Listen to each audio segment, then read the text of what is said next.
Estamos de volta com mais um Tecnopolítica e dessa vez o assunto é extremamente preocupante e quente. Nós vamos falar sobre o militarismo como uma nova onda do TikTok. Para falar sobre isso, eu estou aqui com o Sérgio Spanholo, que é diretor da Abrage, Associação Brasileira de Jornalismo Investigativo, e editor do Núcleo Jornalismo, que investiga o impacto das redes sociais na vida das pessoas. E foi o Núcleo Jornalismo que fez esse levantamento extremamente importante sobre o que está rolando dentro do TikTok, que é uma rede nova, muita gente não conhece. Uma rede que nasceu em 2016 na China, em 2017 começa a ganhar espaço internacionalmente, e que depois chegou até a ser ameaçada pelo Donald Trump de ser proibida nos Estados Unidos, caso não fosse vendida para uma empresa ocidental ou norte-americana, não me lembro bem, mas o fato é que o TikTok, ele tem, já em 2018, ele atinge praticamente 500 milhões de usuários, de pessoas, e um público, crianças e adolescentes. Não só porque a gente não tem estatística disso país por país. Mas, Sérgio, muito obrigado pela sua presença aqui. E aí, para não perder mais tempo, eu vou te perguntar, como é que vocês do Núcleo, chegaram a perceber esse fenômeno do militarismo, das armas, enfim, dessa situação aí de culto à violência dentro do TikTok? Obrigado, Xará, pelo convite para participar aqui. Então, a gente começou a apurar essa pauta a partir de uma curiosidade nossa do que vinha acontecendo em algumas outras redes. E não apenas nas redes, né, também na ascensão de muitos militares no governo, depois da eleição do presidente Jair Bolsonaro. Então, os militares começaram a ter alguma notoriedade a mais do que não tinham antes, né? Em muitos casos, os militares brasileiros eram bem mais respeitados abrangentemente aí, principalmente pela esquerda, até em alguns casos, né? O próprio Lula tinha uma interlocução muito boa com os militares. Mas aí, depois da eleição do Bolsonaro, eles começaram a ganhar uma articulação muito maior no poder lá em Brasília. E, enfim, a gente tem visto assim, é quase como um sonho de consumo de muitos jovens, né, de fazer parte do exército e tal. E a gente começou a ver uma exaltação desse tipo de profissionais em várias outras redes, né? Mas por que a gente decidiu atrás do TikTok, né, especificamente? Que é uma rede com muita gente jovem, né? Geralmente as pessoas, em média, as pessoas que usam o TikTok não são os saudosistas da ditadura militar, né? Não são aquelas pessoas que gostaria que voltasse lá naquela época da década de 70 que era bom demais. Não, são pessoas jovens que jogam videogame, né? Eu vi nessa apuração, eu vi muito apelo para as pessoas, para os jovens, né? Larga o seu PlayStation e troca por um fuzil, né? Olha porque só. Te joga videogame, os jovens que jogam videogame, eu jogo videogame também. E esses jovens, eles podem se sentir um pouco motivados, né? A seguir uma carreira militar. Sérgio, e tal. Nada contra, né? Mas, enfim. Deixa eu só fazer um corte aqui para te falar, não sei se você soube. A gente montou em São Paulo um evento que chamava Crypto Rave, para disseminar criptografia, defesa da privacidade. E aí a pandemia atrapalhou bastante, mas ele já teve 4 edições antes da pandemia, né? E uma delas, eu fiz um levantamento para fazer uma exposição que chamava Por que os generais têm Twitter? E me chamava muito a atenção, antes do Bolsonaro ganhar a eleição, os generais, eles tinham perfis no Twitter E aí eu comecei a ver vários exércitos. Eu parei nos Estados Unidos. Cara, e aí eu já não sabia mais o que era a estética das Forças Armadas Americanas e a estética dos games. Isso que você está falando agora me relembrou essa questão. Cara, você olha os perfis dos Mariners, por exemplo, os SEALs, lá no Twitter, e você vê as propagandas de games ou as discussões, cara, é muito parecido a estética. É muito louco tudo isso, né? E agora você está existe falando. Sim. Por favor.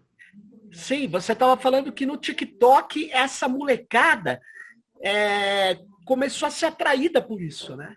Muito louco. Sim, tem uma coisa interessante, que é interessante quando você começa a pensar, você começa a pescar as referências que a gente vai tendo, né? Na invasão americana do Afeganistão em 2001 e depois do Iraque em 2003, sobrou muito equipamento militar nos Estados Unidos, né? E esse equipamento militar foi eventualmente passado, porque o exército está sempre comprando, lá nos Estados Unidos pelo menos, está sempre comprando um equipamento novo. Sim. Então esse equipamento que sobrou, isso não sei o que eu estou falando, está bem documentado, saiu várias reportagens, tem estudo. Então esse equipamento que sobrou nessas guerras foi repassado para as polícias dos Estados Unidos. Olha, isso mudou o comportamento das polícias, que a polícia nos Estados Unidos tem polícia lá que tem tanque de guerra. O Caveirão que a gente tem aqui, os caras têm lá faz anos. E são tanques de guerra que os caras têm. Tem polícia que tem efetivamente tanque de guerra, que trocaram o canhão do tanque de guerra por um canhão de água. Mas assim, os caras têm equipamento nível militar lá, né? A polícia. Então essa estética que começou a ser incorporada para o policiamento urbano, ela começou a ser implementada aqui no Brasil também. O policial era o cara com o capzinho dele lá, com o distintivo aqui, que andava de uniforme, sei lá o quê. Em algumas cidades americanas continua muito assim, no Nova York, por exemplo. Mas esse era o perfil do militar. Agora o militar do policial. O policial nos Estados Unidos agora é o cara que se veste de farda, entendeu? Muitas vezes. Ou seja, está militarizada a atividade de polícia, que era uma atividade eminentemente civil. E isso tem um apelo muito grande para o jovem e tal, por causa muito. Assim, eu jogo videogame, jogos de tiro, violento, eu sempre gostei, desde que eu era moleque. Mas isso tem um apelo especial para o jovem, porque aquilo é uma coisa divertida, né? Mas assim, ninguém. A maioria das pessoas, 99,9% das pessoas, não transforma aquilo num hábito e tal. Aquilo é só um videogame, né? Mas aí quando você começa a ter propaganda, por exemplo, no TikTok, falando de que o exército está treinando tiro em bandido, como se fosse aceitável você treinar tiro em um ser humano, tenha cometido crime ou não, né?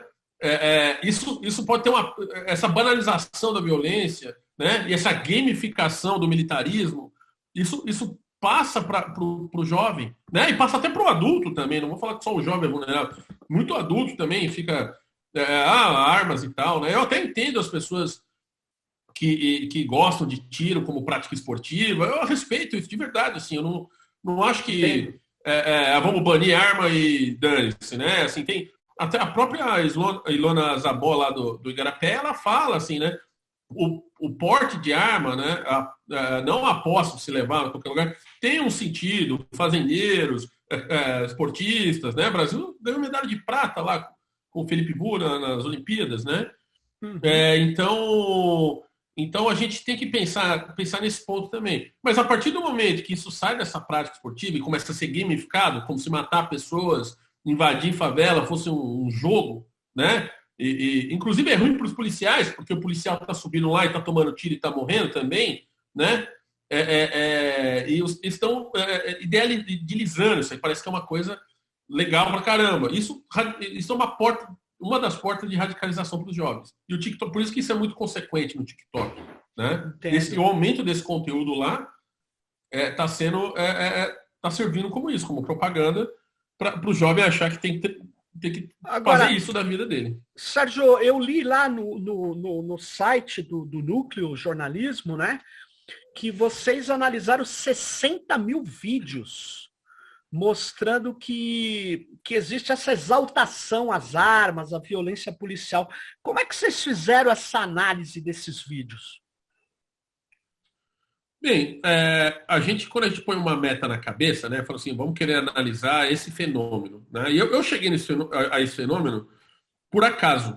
Eu troquei de celular e aí eu nunca tive uma conta no TikTok, né? Dá para usar sem você ter um login, sem nada. Eu troquei de celular e resetou a minha conta. Eu baixei o TikTok de novo, né? A gente trabalha com rede social, quero saber o que está acontecendo lá. E aí, nesse TikTok novo, o meu algoritmo começou a apresentar cada vez mais conteúdo militar. Porque é uma área que a gente pesquisa no núcleo, né? Fizemos várias matérias sobre venda de armas nas redes. É uma coisa que eu pesquiso, radicalização, tal, bolsonarismo. Então, o algoritmo do TikTok é tão esperto que ele começava a sugerir para mim vídeos desses, porque ele via que eu tinha algum interesse nesse vídeo, né? Ele não sabe que meu interesse era jornalístico, mas ele é impressionante. A cada milissegundo a mais que você passa num vídeo, ele se treina o algoritmo. Tem uma investigação muito boa do Washington Post, do Wall Street Journal sobre isso. E aí eu comecei a ver que me sugeria cada vez mais vídeos militaristas, né? Eu nunca tive isso antes. No meu outro celular, era vídeo de cachorro, era chinês. Eu não sei porquê, eu vou falar uma coisa engraçada. Eu não sei porquê eu gostava de ver os chineses dançando. Os chineses dançavam super bem, faziam os shuffle desse, e me apresentavam um monte de dança de chinês. Agora eu não vejo mais nenhum chinês dançando. Russo fazendo merda, porque os russos são os doidos no TikTok, só fazendo bobagem, e agora eu não vejo mais isso, eu só vejo militarismo. E aí eu falei assim, putz, será que tem alguma forma de extrair esses dados, né? De fazer pesquisas, extrair? E felizmente tem. A gente tem um cara na nossa equipe, o Lucas Lago, um colaborador nosso frequente, e eu fui falar para ele, é especialista em extrair dados de diversos sites e redes, o cara é super fera. E eu falei para ele, Lucas, será que a gente consegue tirar esses dados? Achei umas ferramentas, uns códigos que ele poderia utilizar, e foi relativamente simples dele fazer isso, né? Então a gente começou a definir o que a gente vai buscar. A gente selecionou algumas hashtags usadas por militaristas, ou para promover conteúdo militar, e aí a gente começou a falar, mas a gente tem que comparar com alguma coisa. Aí nós comparamos com outras hashtags políticas, né, pró-Bolsonaro, políticas anti-Bolsonaro, e também algumas hashtags de esporte, memes, teve Olimpíada, né?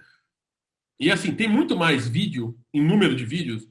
Um achado interessante da matéria é esse, tem muito mais vídeos de política ou de esportes, muito mais. Muito mais. Só que o número mediano de visualizações por vídeo é muito maior no militarismo, ou seja, o engajamento é muito alto nesses vídeos militares, inclusive curtidas também. Olha então, só. Ou seja, apesar de ter menos vídeos, o número de visualizações por vídeo é maior, entendeu? Então, em geral, né? Agora, será que eles usam robôs para bombar vídeos no TikTok? Ou eles têm APIs? O que você descobriu isso também ou não? Não, eu não sei te informar isso. A gente não chegou nessa... Eu acho que não. Muitos desses perfis são perfis que estão lá para promover aquilo lá mesmo, né? Muito vídeo de apoio ao Bolsonaro. O uso de robô em rede social é muito facilmente identificável pelas redes sociais hoje em dia. Sim. O algoritmo delas identifica muito fácil o que é um robô e o que não é. Né? Às vezes às vezes não e tal, mas identifica fácil. Mas é probabilístico, mas eles têm um Exato. acerto grande. O Twitter fez uma limpeza de robôs recentemente, muita gente caiu porque tinha um monte de robôs seguindo, né? Eles fazem isso direto, né? Com o que eles chamam de conteúdo, que eles chamam de interação inautêntica, né? Inautêntica. Mas apesar disso, Sérgio, é que as fazendas de cliques dos bolsonaristas ganham força. Porque é um humano, né? Um humano operando vários dispositivos, né? Isso está numa matéria que a gente publicou no Núcleo, lá no começo do Núcleo, em janeiro de 2020, que inclusive foi o Lucas Lago que fez essa análise, o mesmo colaborador nosso, que na verdade o que a gente chama de bot muitas vezes acabou virando um termo mais pejorativo do que para se referir a um robô mesmo, porque não é bot, é campanha combinada, assim, né? Os caras falam, vamos fazer isso e aquilo. E, na minha opinião, é legítimo fazer isso, tá? Eu não acho que é errado, ou certo, ou errado, eu só acho que é legítimo. O cara fala assim, vamos combinar, eu vou soltar um tweet e todo mundo vai usar essa hashtag. Isso é normal, né? A Isso esquerda faz isso. Comum, a esquerda faz isso também. Vamos fazer um tuitaço contra sei lá quem. Isso é comum, isso é normal. Eles sempre vão fazer isso, né? O problema, muitas vezes, é quando você se vale de robô e você infla isso artificialmente, né? Mas tem sido cada vez mais difícil porque as redes sociais estão de olho nisso agora para coibir Agora, contra a situação Sérgio, inautêntica. o que você estava relatando do TikTok me parece que é muito mais o que aconteceu contigo, né? Que você trocou de celular, aí o algoritmo identificou que seu padrão ele é de uma pessoa interessada em temas de polícia, violência militar, e aí ele começa a te oferecer esse conteúdo. Mas ele restringe você, quase que sendo efetivamente uma bolha, né? Te atraindo e te deixando ali, né? Quase que ilhado ali naqueles conteúdos, né? O que não acontece com... Eu não gosto da expressão bolha, eu gosto da expressão amostras, porque nas outras redes é muito tranquilo você receber várias coisas, desde que alguém pagou, né? O TikTok, não sei como vai ser, mas você descreve uma prática de atração muito forte, né? De prender a atenção aí, né?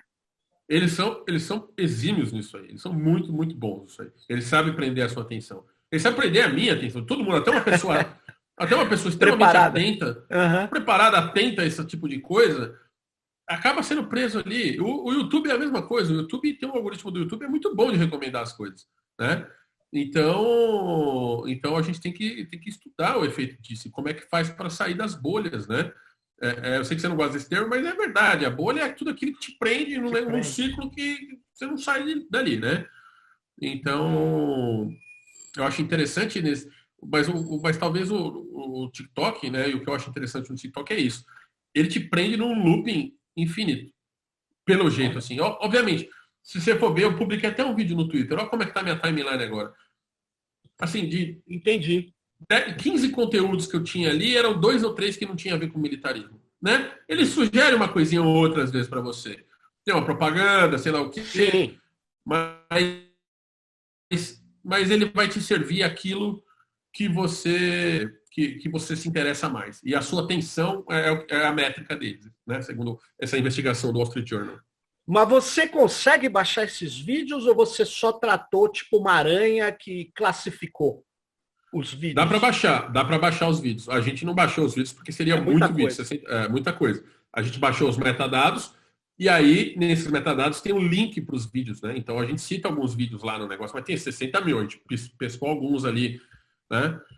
Mas o que é interessante também, e é uma coisa talvez para abordar em outras pautas, né? É o crescimento de demografias não tradicionalmente associadas ao militarismo, como, por exemplo, mulheres, né?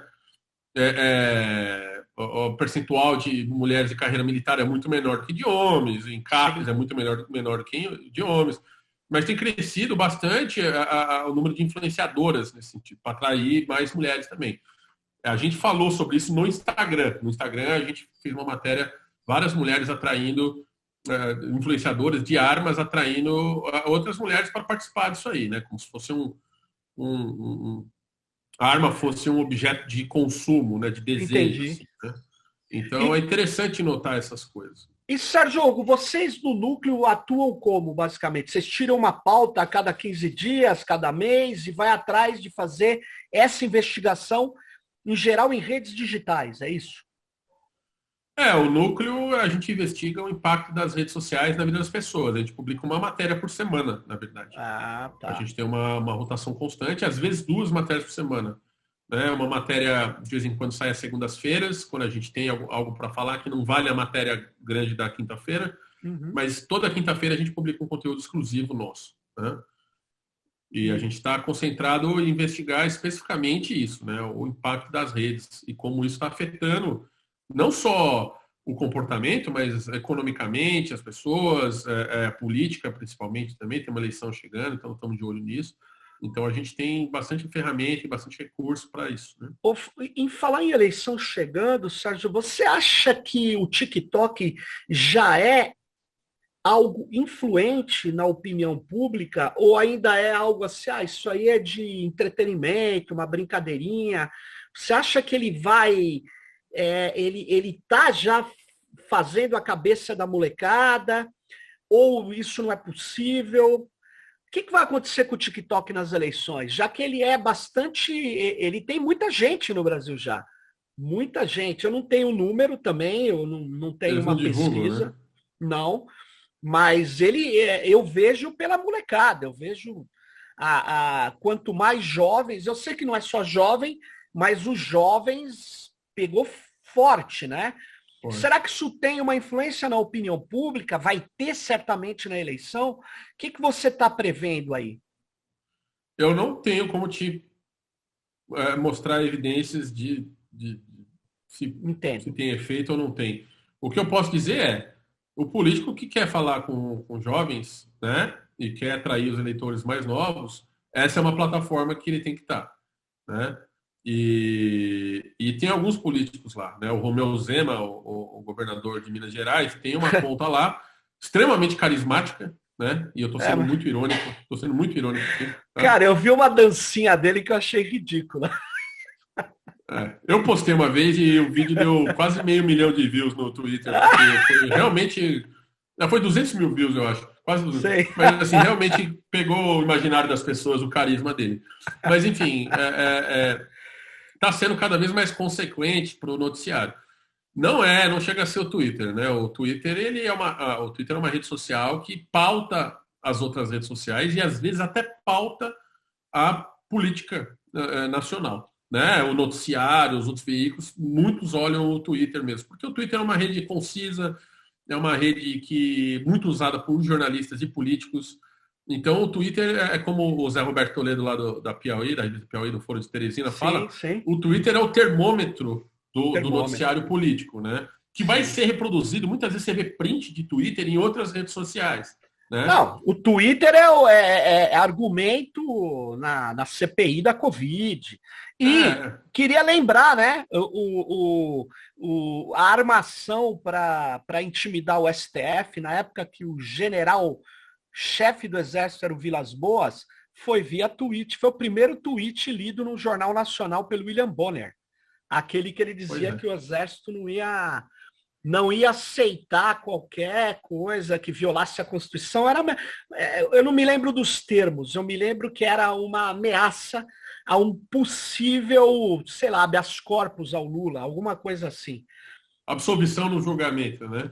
Mas tinha um dado jurídico que foi feito vamos dizer assim, um desrespeito à tradição ali, mas o STF se encolheu diante da ameaça do bem apessoado Vilas Boas, que é o cara que bota o Bolsonaro para falar na escola de cadetes, né, Agulhas Negras, que é um funil do Exército. Todo mundo que vira oficial passa por Agulhas Negras.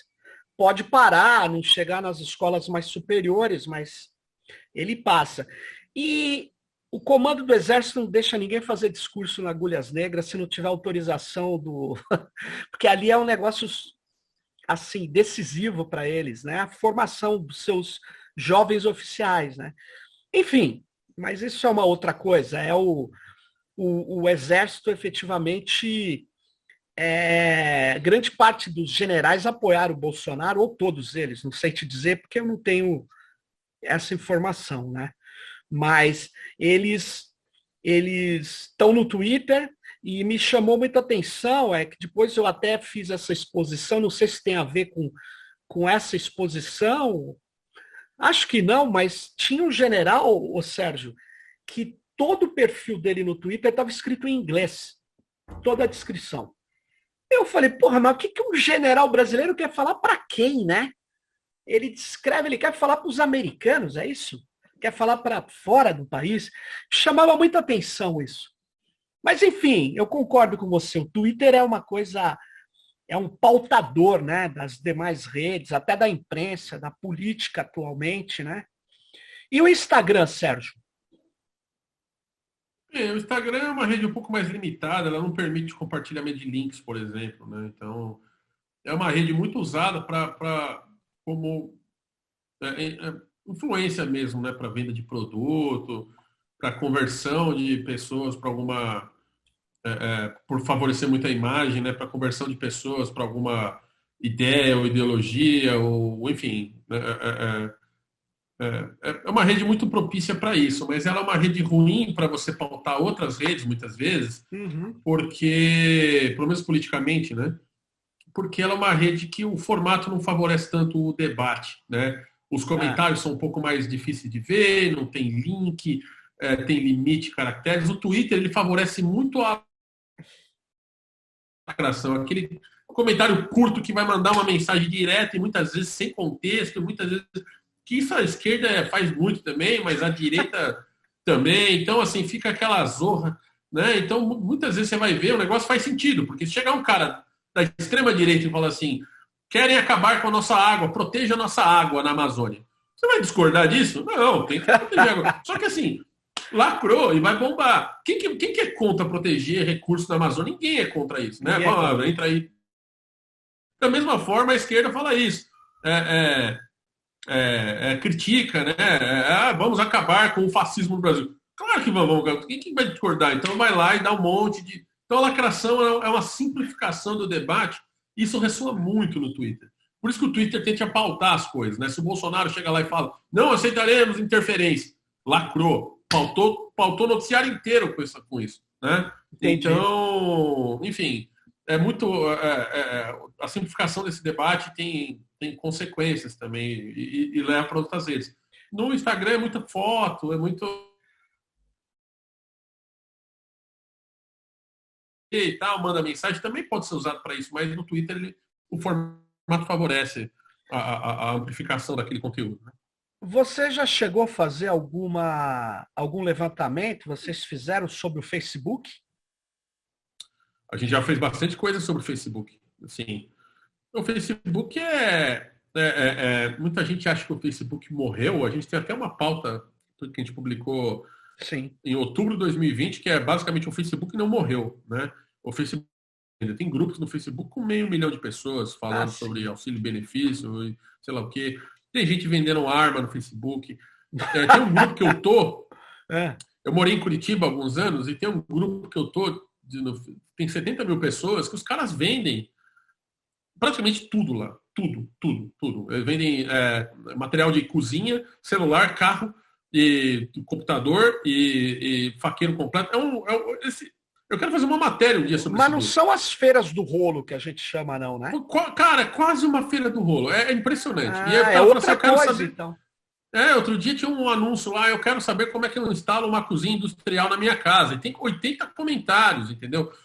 O Facebook ele é muito grande em volume ainda, mas por política do Facebook, concentrou muito esse engajamento nos grupos fechados ou até abertos, mas em grupos. A timeline do Facebook ela é muito morta para quem acompanha tecnologia, noticiário, para minha tia, para o meu tio, para minha mãe, né, que eles usam ainda. Eu vejo minha mãe comentando post do meu tio, sei lá o quê, eles usam a timeline. Mas os grupos que estão fervilhando bastante, né?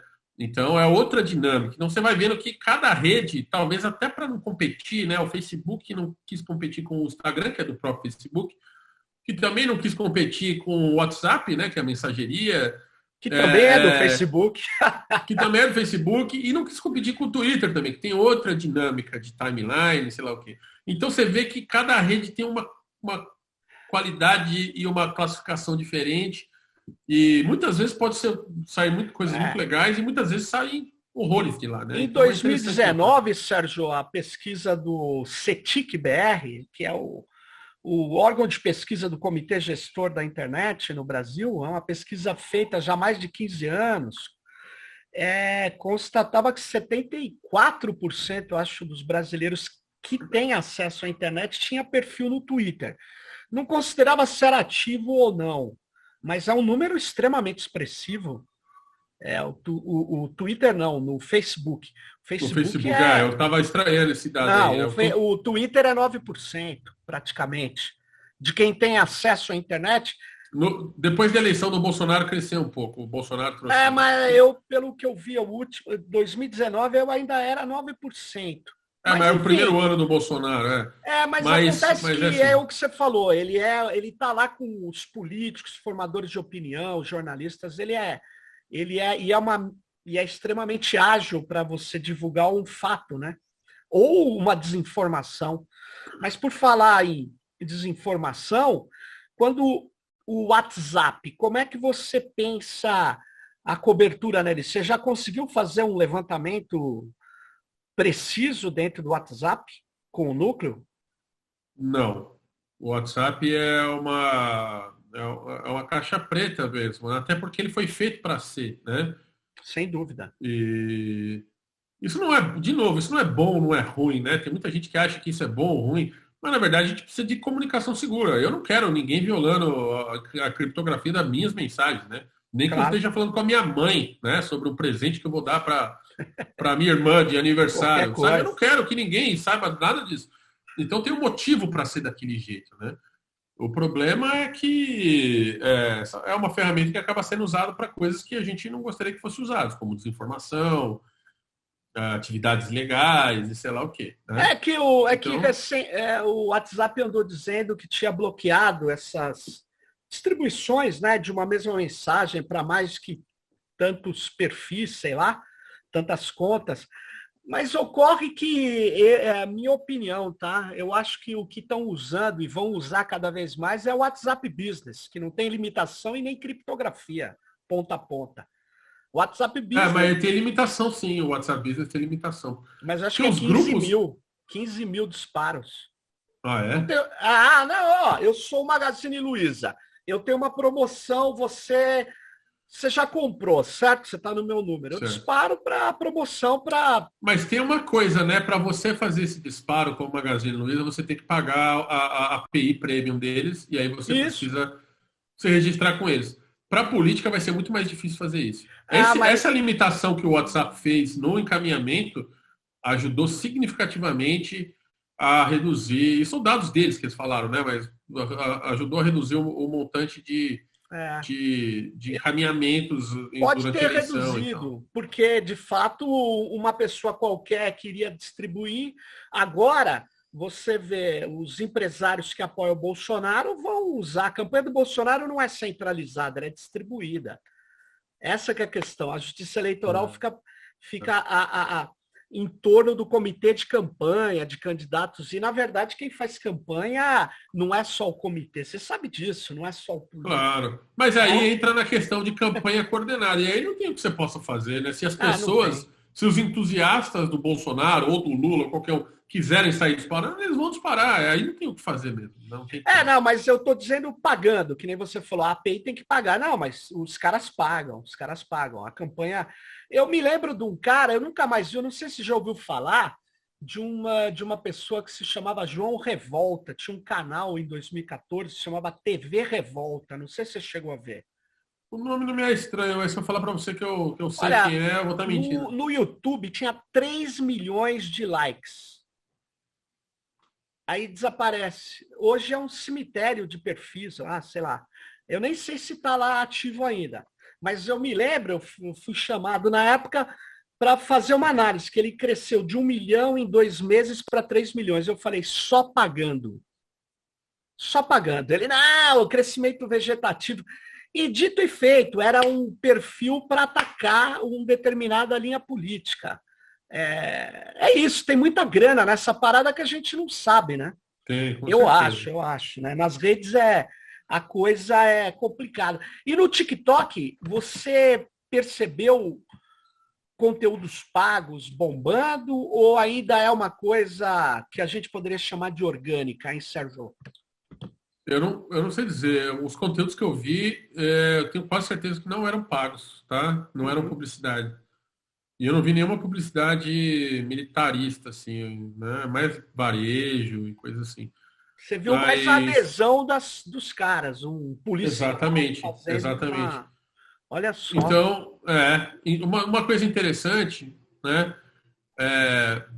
Para saber, o TikTok, pelo menos nessa investigação do Wall Street Journal que eles explicam, para saber para saber o que você está interessado, eles vão te mandar conteúdos com alto engajamento, com um monte de visualização, com um monte de like, com um monte de comentário. Quanto mais interessado você está no assunto, mais ele vai começar a sugerir vídeos com menos engajamento. Então, tinha vezes que eu estava vendo coisa militarista com 20 likes, né? E com 50, 100, 200 mil visualizações. Né? Não era coisa de milhões de visualizações. Então, ele vai começando a ser mais específico na entrega dele para você. E é isso que é mais interessante, assim, né? Ele não vai te mostrar só o que está trendendo, ele vai te mostrar umas coisas que são, às vezes, horrorosas, assim, né? Muitas coisas terríveis. Na verdade, ele, pelo que eu estou vendo, ele usa um algoritmo de deep learning, né? De aprendizado profundo. E ele está treinando o algoritmo online mesmo, pelo que você está dizendo. Ele vai testando ali, né? É isso que eles fazem, né? É tudo que rede social faz na vida dela é treinar o algoritmo para entregar aquilo que a pessoa quer. Melhorar a sua experiência. Eu esqueci quem que falou essa frase, depois eu posso ter que buscar, mas falou assim, nesse momento tem as mentes mais brilhantes, algumas das mentes mais brilhantes do mundo estão pensando como é que vai fazer você passar 10 minutos a mais no celular, numa rede social. Os caras pagam muito dinheiro, programador que podia estar fazendo milhões de outras coisas, está pensando a cor do botão para fazer você clicar, que vai aumentar a sua taxa de retorno, sei lá o quê. Os caras estão pensando exclusivamente nisso. É impressionante. Então, o TikTok não é exceção, muito pelo contrário, eles estão fazendo isso até melhor que muitas outras redes, né? Pois é.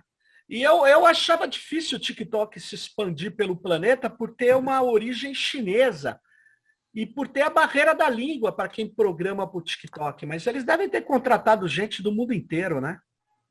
Provavelmente, para poder... Eu não conheço corporativamente a empresa tão bem assim, não. Mas com certeza eles contrataram gente do mundo inteiro, né? A China a China tem muitos programadores muito capazes, muita gente fera lá trabalhando. Então, mas esses caras, né? Precisa vencer a cultura, você vê, eles não conseguiram, quando eles chegaram aqui com aquele... Tem uma empresa de internet que eles lançaram no Brasil e tentaram ganhar um apoio aqui, fizeram até uma coisa que a gente chamava sequestro de browser, tal, pegou muito mal. E aí correu um boato que os chineses teriam limitações culturais na compreensão do Ocidente para poder bombar aqui com uma rede deles. E o TikTok mostrou que isso não é verdade. TikTok é um sucesso absurdo, né? E você acredita que esse, Sérgio, esse TikTok, o jeito que ele está se comportando, é para tentar sair só de uma rede que atende mais o público jovem, né? Você não acha que os esforços dele é para ser uma rede um pouco tipo o Facebook, que tem várias faixas etárias? Eu não sei dizer qual que é a estratégia deles para isso. Eu sei que o público jovem tem uma adesão muito grande e é um dos alvos dele, com certeza. Talvez o principal alvo, né? Porque o jovem hoje vai ser o cara que vai viver mais e vai consumir mais aquilo lá, né? E daqui a pouco vai vir outra rede para os outros jovens, para os jovens que estão nascendo agora, né? Mas o que você falou de cultural, né? É muito sério também, né? Porque tem até aquele documentário Indústria Americana, né? Que ganhou o Oscar uns anos atrás. Impressionante. Que ele mostra isso, né? Uma indústria chinesa, uma empresa chinesa comprou uma fabricante americana de vidros, se eu não me engano. Vidros de álcool, e levou os caras, muitos chineses, para trabalhar lá, só que a ética de trabalho do chinês é muito diferente. O chinês é o cara que trabalhava 7 dias por semana, né? E 12, 13 horas por dia. E o cara achava o americano era um preguiçoso, mas o americano é o cara que já tinha o direito dele, ou queria ter uma casa, é só bancar a vida dele. Enfim, era uma ética totalmente diferente, né? Ganhava mais do que o chinês. O chinês, o supervisor da fábrica lá, morava com 3 caras, sei lá. Então, não tinha carro, né? Enfim. Então, era uma ética de trabalho muito diferente, cultural, né? Mas eu acho que isso a ByteDance já contratou um monte de gente no Brasil também, né? Então, já contrata locais, né? Locais. E eles estão começando, eu me lembro, eles tentaram fazer várias inserções aqui, de apoiar movimentos, depois eles recuaram, porque eu acho que eles não se dariam bem com isso, mas eu penso que nesse filme que você citou, mostra, né, que curiosamente os chineses que têm lá na China um partido comunista, nos Estados Unidos contrataram uma empresa para derrotar o processo de sindicalização na fábrica, né? Eu me lembro Porque é bem disso, comum, né? né? Os americanos fazem isso também, né? Os Fazem americanos isso odeiam a também. sindicalização. Os sindicatos nos Estados Unidos tendem a fazer dar muito trabalho para os empresários, né? Mas a China, né, que em tese você falaria, a China é de esquerda e os Estados Unidos não é, e não tem nada a ver, né? Você tem um processo econômico e uma complexidade hoje no mundo que é bem, bem grande, né? Então esse A filme. China ela é comunista, assim, eu não sou cientista político e tal, mas a China ela é comunista no partido que está no poder, né? A China, É um, práticas mais capitalistas do que ela sim. pratica são difíceis de encontrar por aí no mundo, né? Porque, É, eu, enfim, eu tive na China uma única vez, fiquei pouco tempo lá, e eu vou te dizer um negócio, foi o lugar que no mundo que eu vi o maior número de carros de alto padrão nas ruas, assim. Nunca vi em nenhum lugar tanto carro. Ou seja, é complicado você falar, né? Porque tem uma simetria. você tem que ir numa conferência de bispos. É verdade. Talvez eu mude a minha ideia, né? Se você for numa, eu acho que talvez você vai mudar de ideia. Eu nunca fui, né? Só me disseram. Então, Muito boa essa. Sérgio, e só mais uma coisa aqui que me chama me chama muito atenção quando você fala do engajamento, né? Eu queria que você fez uma comparação de engajamento, mas o que você, quando viu que o engajamento em relação a esses conteúdos violentos ou vinculados à arma era maior do que o engajamento de, sei lá, de esportes e política, o que é o critério que você chama de engajamento? É visualização? É compartilhamento? O que é? engajamento é tudo aquilo que o usuário faz com a página, né? Então, Sim, visualização é uma métrica de engajamento, like é uma métrica de engajamento, comentário é uma métrica de engajamento, só que é uma métrica de engajamento diferente, né? Por exemplo, no Twitter, isso varia de rede por rede. No Twitter, a gente não considera comentário diretamente engajamento, por quê? Porque muitos comentários podem ser críticos ou xingar a pessoa. Eu não acho claro. que esse não é um engajamento de endosso, né? O like é um endosso. Eu não dou like nos posts do Bolsonaro, né? E se eu dou RT num post do Bolsonaro é para fazer alguma crítica, apontar alguma Ou coisa, com né? comentário, né? Então, o like é uma métrica de endosso. O RT simples é uma métrica de endosso. Não necessariamente, né? O compartilhamento pode ter outras coisas, mas indica uma métrica de endosso. Mas, de toda forma, amplifica o conteúdo. Tanto que é normal você ver alguém compartilhando o post do presidente, em vez do post, o print do post, para não dar engajamento para o presidente, né? Sim. Então, isso também não conta como engajamento. Então, assim, a gente tenta olhar para as nuances que as coisas trazem, porque se você pegar só comentário, só menção ao nome e só coisa assim, a gente, as suas conclusões ficam mais fracas, na nossa opinião. Né? Tem muita consultoria que faz um trabalho muito legal, fala assim, 90% contra Bolsonaro, 10% a favor, do nome de citação, só que só citação em nome de engajamento Entendi. é fraco, porque você não sabe a amplificação que isso teve, né, na nossa Claro. opinião. Então, a gente tenta ver uma série de métricas. Uma métrica principal que a gente chama é a taxa de engajamento, que é a soma do engajamento de endosso, que é likes e RT, dividido pelo número de tweets por dia, né? Então, se você tem 2 tweets que somam 15 mil interações, a sua taxa de engajamento é de 7 mil interações por tweet naquele dia.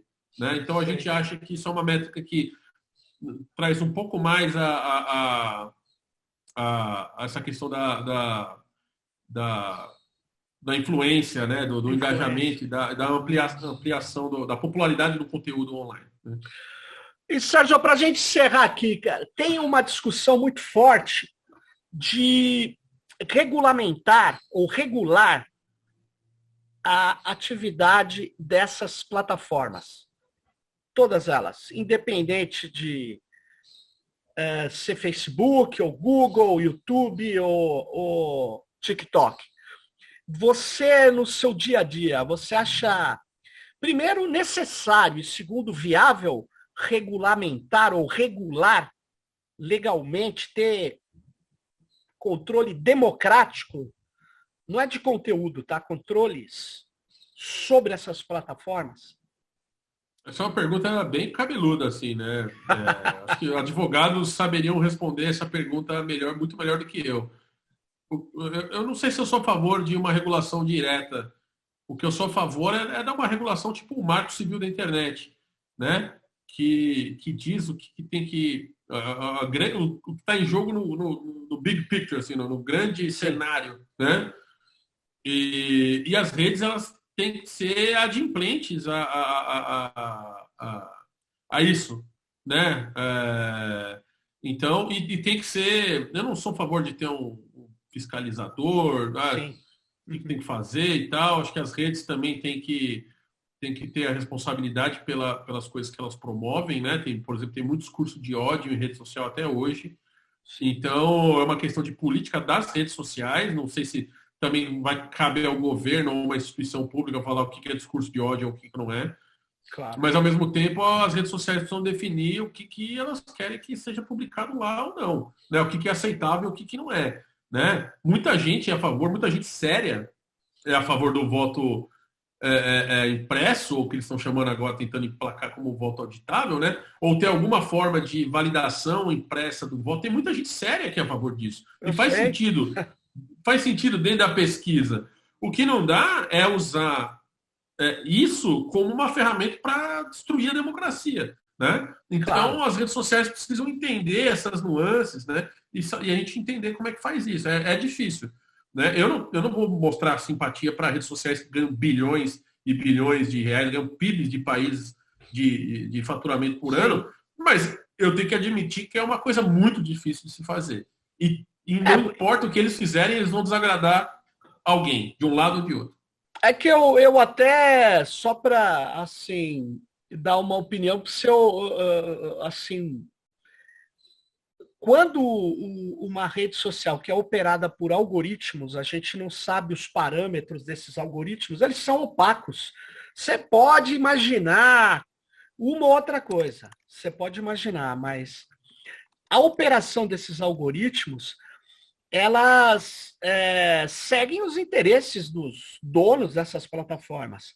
E uma plataforma dessa não é um blog. O meu blog do Corinthians, quem é do Palmeiras não pode escrever, porque é meu blog. É meu blog. Não é, eu não faço questão que eu sou o debate do futebol. Não, eu sou a minha opinião. Então é diferente. Uma plataforma se coloca como um espaço público. E diz, todo mundo tem que vir para cá, todo mundo tem que ser tratado da mesma forma. Eu temo que eles, na verdade, se eles não tiverem um controle democrático, o que acaba ocorrendo, que eu não sei se o YouTube não privilegia conteúdos de extrema-direita, ou sabe lá de quem, quando um cara está chegando lá, eu não sei. Eu só sei mas a questão não é, mas assim, a questão disso daí... Não é que o YouTube privilegia extrema-direita, é que às vezes a sua preferência vai te levando para lá. Não que você seja extrema-direita, ou que o cara seja. Mas algum vídeo que você vê é visto por aquelas pessoas. E aí você vai indo um pouco mais para lá. Ou às vezes você vai indo para a esquerda também. Tem muito. Também, não, mas eu sou de esquerda. Eu não tenho problema em falar que eu sou de esquerda, porque eu não vou. Eu acho que as pessoas têm que ser transparentes quando emitem opinião pública, né? É nesse sentido que claro. Porque senão fica uma enganação. Mas não tem nenhum problema, porque você, na democracia, no meu modo de ver, tem que conviver com a direita, com a esquerda, com todo mundo, tem que trocar ideias, e tem muitas ideias de direita que você vai se considerar? Tem até ideias, como você mostrou, a questão do voto impresso não virou fla-flu no Brasil, então não dá nem para você fazer uma discussão razoável, porque o pessoal vem e te detona, né? Então, porque o Bolsonaro queimou essa auditabilidade, porque ele fez disso uma trapaça. O Bolsonaro nunca foi interessado em lisura do pleito, né? Então agora ele arrumou um jeito de falar que ele vai ser fraudado. Aí é picaretagem, né? Mas, tem todas essas coisas. Mas uma questão também, né? Uma questão que a gente tem que levar em conta também é que a gente está falando de extrema-direita agora, porque a extrema-direita está no poder, né? Mas tem muito conteúdo também de extrema-esquerda nas redes, né? Tem gente falando, matar fascista. Né? O que é matar fascista? É uma coisa horrível também. Né? Então, absurdo. Então a gente tem que tomar cuidado, né? Obviamente, se você tem que colocar as coisas dentro de uma simetria, né? De equivalência, né? O que é a esquerda hoje em dia, que é assumir uma postura, pelo menos agora, muito mais razoável, né? E eu sempre fui um cara de esquerda também, né? Mas outro dia teve amigos que falaram, pô, você é de direita? Por quê? Porque eu ousei criticar a esquerda. Não, mas eu também critico a esquerda.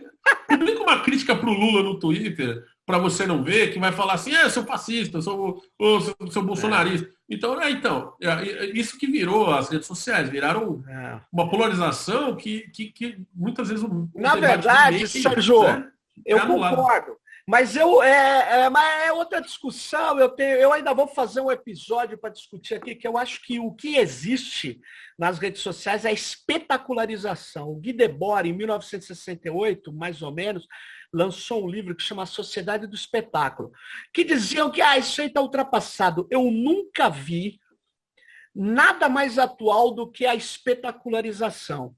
Porque eu vejo um conteúdo aí da convergência socialista, não tem engajamento. Agora, se o cara faz um negócio espetacular, aí tem o exagero. E o PCO fez, né? O PCO falou exatamente, que bom que o Talibã retomou o Afeganistão. O Talibã.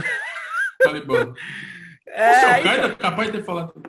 O cara fez, então, aí dá uma mega explosão, dá um prestígio, é espetacular. Mas é isso que eles querem, é doideira. Outra coisa que aconteceu, que eu vi hoje, né? Só para a gente encerrar aí, o deputado Paulo Pimenta, a gente tinha o ex-deputado Sérgio Reis convocando caminhoneiro, falando com o Supremo. Ele foi deputado, né, o Sérgio Reis? Ele foi deputado um tempo aí. Agora que você me falou. Mas então, ele estava convocando, sei lá o quê, o cara super conservador, bolsonarista, já estava errado. Aí o que aconteceu? O deputado Paulo Pimenta, do PT, que é basicamente um lacrador nas redes sociais, está lá só para lacrar, fica tweetando o dia inteiro, dá uma olhada. Veio falar que o Sérgio Reis tinha feito uma prótese peniana com dinheiro público. Eu não sei se é verdade ou não, mas um cara joga essa informação aí, sem dar prova, sem nada, tá lacrando. Todo mundo caiu em cima, um monte de veículo fez matéria. O deputado cobra Sérgio Reis sobre hipótese peniana feita com dinheiro público. A gente não sabe se isso é verdade. Eu não sei se isso é verdade. Pode ser. Pode não ser. Então o cara não apresentou absolutamente nada. Então esse é o caso da esquerda que já está fazendo o errado. Se fosse um cara da direita fazendo isso, a esquerda acusaria. Entendeu? Então é difícil chegar a esse equilíbrio, né? Eu acho o seguinte, eu não retuitaria um troço desse, mas pode ser verdade. Pode ser verdade. Tanta coisa pode ser verdade, né, Sérgio? Mas pode ser verdade. Eu acredito que você... apesar que, para mim, eu não entraria nesse tipo de debate, tá? Exatamente. Eu entro no debate assim, eu falo isso e provo. O filho do Bolsonaro, que está lacrado, aí sim é lacração, que tem mais de 16 imóveis no Rio de Janeiro, e eu não posso investigar. Sabe por quê? Porque a justiça impede. O senador... Aí é outro, cara. Aí eu não posso. Agora, eu meto ficha nisso. Por quê? Porque é provado, porque se ele quiser, ele pode me processar de calúnia, eu tenho o direito da prova. Ele nunca vai querer fazer isso. Então, o debate na rede social com base... do jeito que está colocado hoje, é ruim, eu concordo com você. É muito ruim. Agora, sei lá, eu acho que a extrema-direita ela é um pouco diferente. Não é a mesma coisa que você falar que é um Não, de debate forma que não. PSDB e PT como era do passado, Não, ou de fato que PMDB, não. PSDB, ou PT, ou não sei o quê. Não, é outra coisa que nós estamos enfrentando caras que perderam o parâmetro. Porque uma coisa é o seguinte, se você me corrigir eu estiver errado, pô, Sérgio, eu não quero ficar me comprometendo com coisas erradas, porque pega mal para qualquer um de nós. A gente quer ter o nosso argumento baseado em fato, né? Claro. Pelo menos é o que a gente tenta. Nem sempre a gente erra, todo mundo erra. Mas não é de erro que a gente está falando. A extrema-direita faz da desinformação uma estratégia, né, cara? Com certeza. Então, mas a esquerda também tem desinformação, mas eu concordo com você. Tem, mas tem de erro. A extrema-direita está onde... usando isso. A extrema-direita está usando isso para erodir a democracia. Eu não tenho dúvida nenhuma. Não, também não. Valeu os dois. Mas não quer dizer que porque um está fazendo uma coisa muito pior do que a outra, que o outro está fazendo coisa boa também. Né? Não, então, eu gosto sou de de ver esquerda porque eu defendo a distribuição de renda, Sérgio, e não porque eu defendo o direito das pessoas. Aqui a gente não está falando de ideologia, claro, falando mais claro comportamento nas redes. Né? Não, mas assim, é isso. Rede. Eu mesmo, uma vez, contra a reforma da Previdência, divulguei um tweet errado. Completamente o termo correto é mentiroso. Pô, um amigo meu entrou e falou, cara, isso não é verdade, me deu um link. Eu entrei, confirmei, apaguei o Twitter e botei outro, para não ficarem replicando. Mas eu botei outro. Falei, acabei de publicar um errado. Por quê? Porque eu não quero ficar comprometido com um negócio que não tem nada a ver. Agora, eu errei, eu não devia ter. Porque uma coisa que eu percebi, quando algo confirma muito a sua convicção, é melhor você checar antes. Quem nunca fez isso, Sérgio? Eu já fiz isso também, já tive que apagar tweet. Não precisa nem falar, porque eu já sou macaco velho nisso aí. Mas é verdade. Mas, enfim, é uma coisa que a gente tem que ficar de olho também, né? Muito bom. Não deixar a nossa convicção político-ideológica afetar também... A verdade. Atrapalhar os fatos. E o bom senso também. Opa! Pô, Sérgio, muito obrigado por você ter participado aqui, ter trazido essas questões. E vamos acompanhar aí o trabalho que vocês fazem do Núcleo Jornalismo, porque é um trabalho fundamental, porque vocês estão trazendo análises sobre fatos que implicam a partir das redes sociais na vida das pessoas. Parabéns aí pelo trabalho e brigadão, hein, cara?